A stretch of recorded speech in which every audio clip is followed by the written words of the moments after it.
deserving neighbor. So we help those people and we try to be close to them.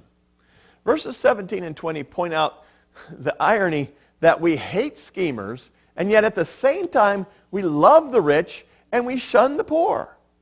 No, we don't like those people. They got rich because of us and taking advantage of us. But on the other hand, we love them because they have money. Something that we ought not to do. Wealth brings with it the promise of security. It brings with it the promise of friends here in this particular chapter and more chapters to come. But those rewards cannot be trusted. They are not secure. And those benefits may be short-lived. He who despises his neighbor sins, but blessed is he who is kind to the needy. Can I hand you a shoebox? We need to be kind to the needy. They have lots of needs around the world. Our shoeboxes went to Zambia last year. They don't hand out all the shoeboxes before Christmas. That would be, 9 million or some shoeboxes before Christmas, so that's a couple of months. Santa can't even do that. But, so they handed out our shoeboxes, we think, last May. And they were in the country of Zambia where they desperately needed them. Blessed is he who is kind to the needy. It's a sin to despise your neighbor by refusing to help them in time of need. It is a sin to see someone in need, and if you have the world's goods, you don't have to help them if you don't have what they need. Okay, if they need a rototiller, you don't have to go out and buy a rototiller to help them.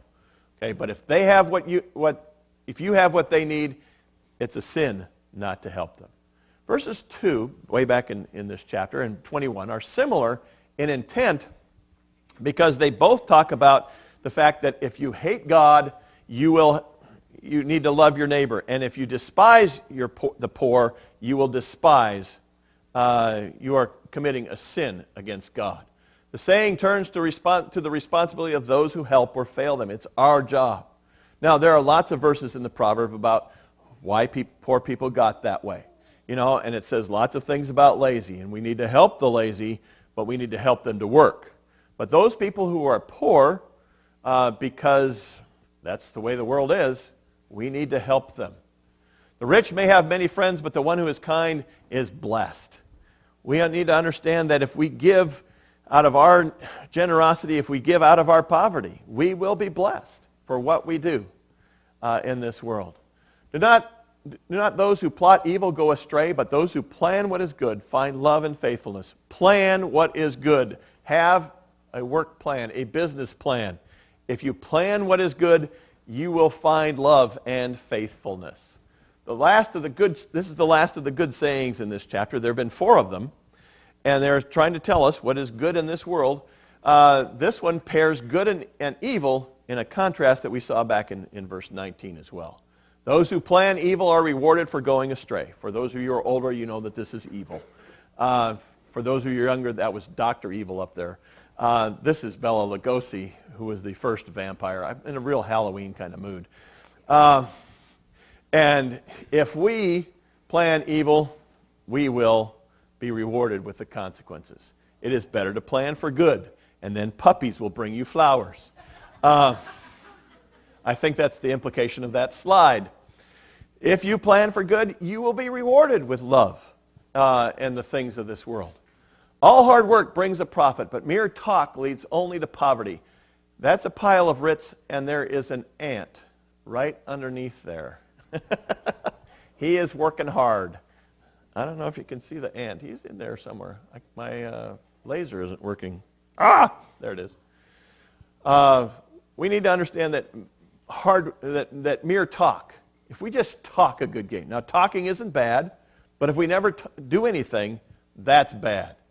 Verses 23, 24, and 25 are linked by that theme. Work brings wealth, it even saves life, while mere talk or foolish talk produces just more talk and nothing good in this world.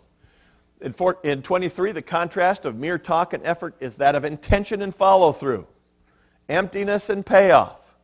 If we want a payoff, then we need to work. If we want just emptiness, it's all right, then we just talk. Verse 24 says, the wealth of the wise is their crown, but the folly of fools yields folly. As proof of verse 23 that hard work pays off, one only needs to look at the wealth of the wise. Wise people tend to gain more money. They tend to have the things that they need to be secure in this world because they've practiced wisdom and they've practiced industry and they've practiced hard work. And so they walk in the ways of wealth. This proverb, though, ends up with empty pockets. You know, there's nothing there because all they have is empty talk. A truthful witness saves lives, but a false witness is deceitful. This version of the saying contrasts the deception of false witnesses with the result of truthful witnesses, which is saving lives. A false witness will cost lives. If we tell the truth, we will save lives. We are to take a lesson here about this deadly power of telling lies. Derek Kidner, one of my favorite authors, said, "A man who will trim the facts for you will trim them as easily against you." You know, if they're going to lie for you, they're also going to lie against you. Verse 26 says, "He who fears the Lord has a secure fortress, and for his children it will be a refuge." This is linked together with that fear of the Lord statement. Verses 26 and 27 are linked together. They depict the results of having the right orientation. If we fear the Lord, if we realize that he knows more than we do, we will be secure in this life. It has four images here in these two verses. They all correspond to this life-saving power that we saw in verse 25. The fear of the Lord is a secure fortress, a refuge, a fountain of life, and it turns us from death.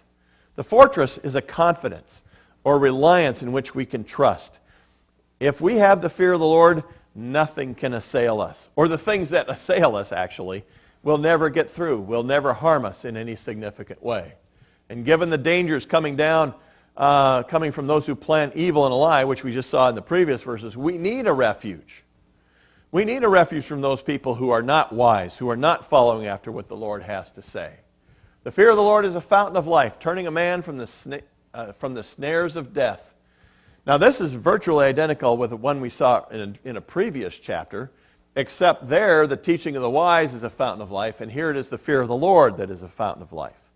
So he's basically saying we understand what God has to say, and we learn this through the wisdom of the Bible. Fear of God is also one of the outcomes of the teaching that we have been looking. So if we want to learn how to fear the Lord, then we study what the wise people have to say. To animals, the difference between a spring of water and a net is life and death. That's supposed to be an alligator sitting in the water. I think it is. But the human capacity for worship actually turns us from the net to the waters of life. And so if we follow God, we will turn from the net, from the traps into what God has to say. The next verses have to do with kings and subjects and servants, and we're going to get a little more political here. There are two sayings about kings which form the frame around this particular section. Verse 28 says, "A large population is a king's glory, but without subjects a prince is ruined." This is King George from the King's Speech. King Edward, you know, he kind of gave it up. Nobody followed him. Prince George had to learn how to address his people and motivate all of these folks to fight in World War II. This saying is reminiscent of that ox saying that we saw back in verse 4, where it says, a lot of people are necessary to help you to become a success. An ox is necessary. The larger the kingdom, the larger the wealth and the status. This is the picture of the British Empire. All those little red things were the British Empire in 1920. They had a lot of resources. They had a lot of wealth. And how it applies to us is if we have a lot of friends, if we have a lot of righteousness, we will do well in this world. We need help.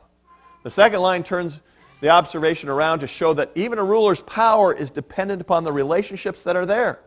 Your strength is dependent upon the relationships that you have in this world, the relationships that you have as a family, the relationships you have as a church, the relationships we have as a community. Our strength is based on those things. And if those relationships aren't good, then our king will not be good. How does a king lose subjects? Well, verse 29 starts the answer there.